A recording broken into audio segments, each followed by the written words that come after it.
Alright friends, तो welcome back. चलिए हम लोग आज शुरू करते हैं। हमने ब्रिटिश कॉन्क्वेस्ट को पढ़ना चालू करना है आज।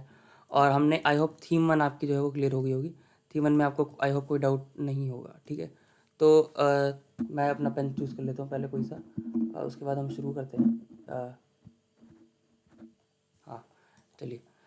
तो थीम वन आई होप आपकी क्लियर हो गई होगी। बहुत सिंपल सी थी आपकी थीम वन, उसमें कुछ दिक्कत नहीं थी, ठीक है। डिक्लाइन हमने पढ़ा था। अब हम थीम टू, ठीक है, थीम टू पढ़ने जा रहे हैं। थीम टू में क्या है मैं आपको बता दूं।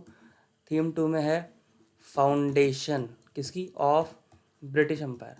ब्रिटिश अम्पायर की फाउंडेशन हम जो है आज देखने वाले हैं। तो ब्रिटिश अम्पायर की बात करें अगर, तो ईस्ट इंडिया कंपनी नाम की एक कंपनी फॉर्म होती है। और 1631 दिसंबर को इनको एक रॉयल चार्टर मिलता है, ठीक है। रॉयल चार्टर मिलता है, ठीक है। What is charter? चार्टर क्या होता है कि वहाँ के जो मोनार्क होते हैं उनको एक तरह की परमिशन देते हैं कि नाउ अब आपको ट्रेड करना है तो आप ओवरसीज ट्रेड करके जाइए, ठीक। अब ईस्ट इंडिया कंपनी की खास बात मैं आपको बता दूं, इनको ना मोनोपोली की बात की जाती है कि आप ब्रिटेन से जो जाने वाली कंपनी है वो खाली एक ही है।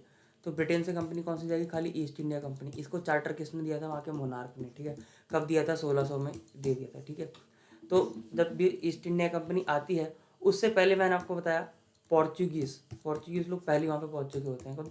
1498 में वास्को डी गामा वहाँ पे पहले पहुँच चुका होता है, ठीक है।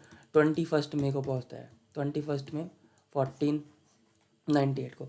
तो ब्रिटेन को जो है वहाँ से मिलती है, ईस्ट इंडिया कंपनी वहाँ से आती है। और ये लोग सबसे पहले अपनी सूरत में फर्स्ट फैक्ट्री को क्रिएट करते हैं, सूरत में, ठीक है। फर्स्ट फैक्ट्री को क्रिएट करते हैं। अब बात ये की जो फैक्ट्री है यहाँ पे नो प्रोडक्शन, ठीक है, कोई प्रोडक्शन नहीं होता था यहाँ पे। फैक्ट्री क्या था? ये एक तरह का वेयर हाउस था, यानी कि गोदान था, वेयर हाउस। और ये जो वेयर हाउस था, इसमें ये लोग क्या करते थे, जब ट्रेड करते थे तो अपना सामान रखते थे, ठीक है। तो वेयर हाउस की शुरुआत करी इन्होंने कहाँ पे? सूरत में। और सूरत से इसको बोलते हैं कि ये लोग जो है अपना सामान रखते थे और सूरत से लेके जाते थे। तो ये रहा इंडिया, और इंडिया से ये रहा सूरत, और सूरत के रीजन से ये लेके जाते थे। तो जहाँ से भी ये ट्रेड करते थे तो सूरत ले आते थे, यहाँ से लेके जाते थे। वेयर हाउस था ये, ठीक है। और उनको मोनोपोली मिली थी, इतना मैंने आपको बता दिया। अब ना इसमें कुछ कुछ, जैसे हमको पता है कि हमको कॉलोनाइज करने वाला जो था वो ब्रिटेन था, बट इसमें कुछ कुछ चीज़ें मैं आपको स्कॉलर्स के नाम बताऊँ फिर से। तो पीजे मार्शल नाम के एक हिस्टोरियन है, स्कॉलर हैं। ये क्या बोलते हैं? ये बोलते हैं कि भाई 1784 में एक एक्ट आया था, पिट्स इंडिया एक्ट, ठीक है, पिट्स इंडिया एक्ट। तो पीजे मार्शल ये बोलते हैं कि पिट्स इंडिया एक्ट से पहले कंपनी का कोई इरादा नहीं था कि हमको क्या करना है, कॉलोनाइज करना है। और पिट्स इंडिया के एक्ट के बाद से इनके मन में आया कि अब हमको कॉलोनाइज करने की शुरुआत करनी है, ठीक है। अब ये पीजे मार्शल ही बोल रहे हैं, पीजे मार्शल की टिप्पणी है ये, कि उनके अंदर कोई पॉलिटिकल कॉन्क्वेस्ट का कॉन्शियस नहीं था, ठीक है। No conscious, no conscious for political conquest. Political conquest के लिए कोई कॉन्शियस नहीं था। कब तक? जब तक पिट्स इंडिया एक्ट नहीं आता। और जब 1784 आया, इसके बाद से ही क्या हुआ, एक तरह की प्लानिंग की शुरुआत हुई। उससे पहले क्या था, एक तरह का कमर्शियल एक्सपेंशन था, कमर्शियल एक्सपेंशन था कि हमको भैया वहाँ से जितना ज़्यादा ट्रेड हो सके वो हमको ट्रेड वहाँ से करना है, ठीक है। तो उनका पूरा का पूरा एम था वो एक तरह से ट्रेड था। और ट्रेड को सेफ गार्ड करने के लिए, क्योंकि ट्रेड करोगे, ट्रेड के रास्ते में आपको कुछ दिक्कतें आ सकती हैं, तो इसलिए वो लोग आर्मी लेके आए थे, ठीक है। अपनी जो नेवी आर्मी थी, अपनी मिलिट्री थी, वो लेके आए थे। तो ये किसका मानना है? पीजे मार्शल का मानना है। पीजे मार्शल बोल रहे हैं, ठीक है। ये पॉइंट याद रखना है, इसकी बुक में मेंशन है, ठीक है। अच्छा, एक बात और है कि जो किंग था हमारे, जो हमारी एक किंग थे, ये रहे किंग। किंग और ईस्ट इंडिया कंपनी के बीच में एक अच्छा रिलेशन हुआ करता था, अच्छा रिलेशन स्टैब्लिश हुआ करता था। क्योंकि एक अच्छा रिलेशन, एक हिस्टोरियन भी है, जॉन कीज, ठीक है। जॉन कीज भी इस चीज़ को डिफाइन करते हैं कि इनिशियली कि हमेशा से ही जो हमारा किंग है और ईस्ट इंडिया कंपनी के बीच में अच्छा रिलेशन अपने को देखने को मिलता है। क्योंकि किंग भी चाहता था कि भाई मैं जो हूँ, मैं ज़्यादा से ज़्यादा रिसोर्स को एक्यूमुलेट कर सकूँ, और ईस्ट इंडिया कंपनी ही ज़्यादा से ज़्यादा रिसोर्स, ज़्यादा से ज़्यादा कमर्शियल, ठीक है, कमर्शियल एक्सपेंशन कर सकती है। वहाँ से वो मेरा जो है सामान जो है जो लाना है, जो ब्लॉक हो चुका है, ठीक है। क्योंकि यूरोप से ट्रेड हुआ करता था इंडिया की तरफ, ये यूरोप से इंडिया, बट बीच में ऑटोमन टर्क्स आ गए थे। टर्क्स ने जो है रास्ता ब्लॉक कर लिया था, तो ये लोग जो है सी रूट के थ्रू इन्होंने डिस्कवरीज करी थी।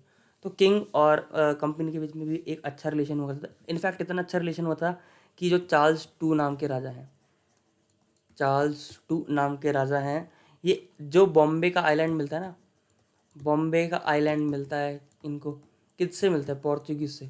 तो जो पोर्चुगीज से बॉम्बे का आइलैंड इनको मिलता है, ये किसको दे देते हैं?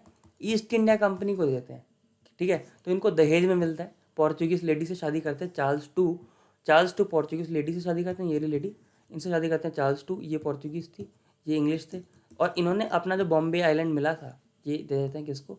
ईस्ट इंडिया कंपनी को दे देते हैं, ठीक है। ईस्ट इंडिया कंपनी को देते हैं, ताकि ईस्ट इंडिया कंपनी को क्यों दे रहे हैं ये लोग, ठीक है, इसलिए भी दे रहे हैं, उसके कई कई कारण हैं, उस कारण से हमको नहीं जाना, बट हम ये कह सकते हैं कि एक तरह से गुड रिलेशन को ये दर्शा रहा है कि एक अच्छा रिलेशन था।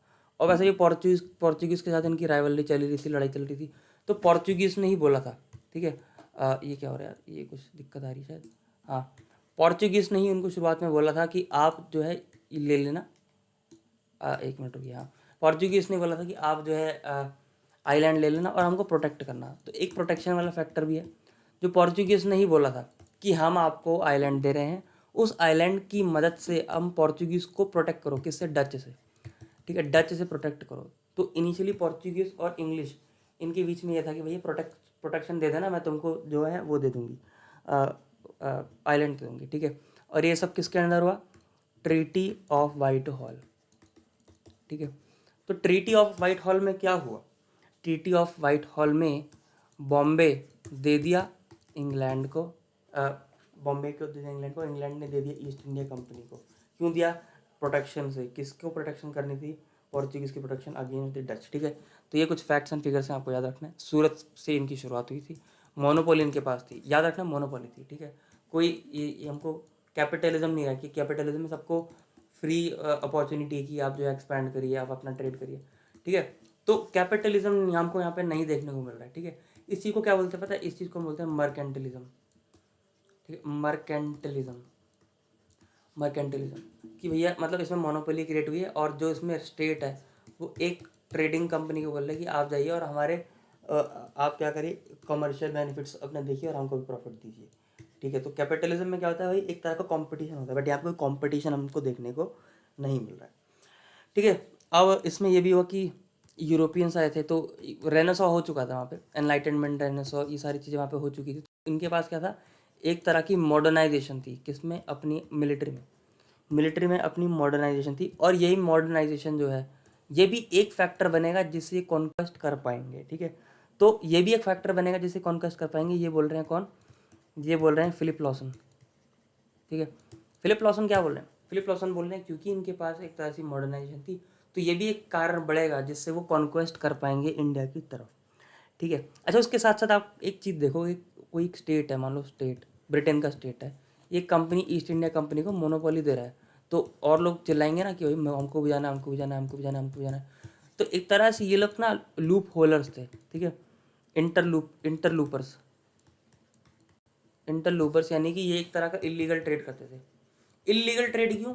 लीगल क्यों नहीं है? लीगल इसने क्योंकि लॉ के हिसाब से खाली इसी कंपनी को अलाउड है, बट लॉ के खिलाफ जाके ये लोग ट्रेड करते थे, क्योंकि ये बोलते थे कि भाई हमको भी अपॉर्चुनिटीज़ दीजिए, हमको भी ट्रेड करना है, ठीक है। तो इसलिए ये लोग जो थे, जो इलीगल ट्रेडर्स थे, वैसे हम इनको इलीगल लॉ के टर्म्स में तो बोलेंगे कि गलत काम कर रहे हैं क्योंकि लॉ के खिलाफ जा रहे हैं।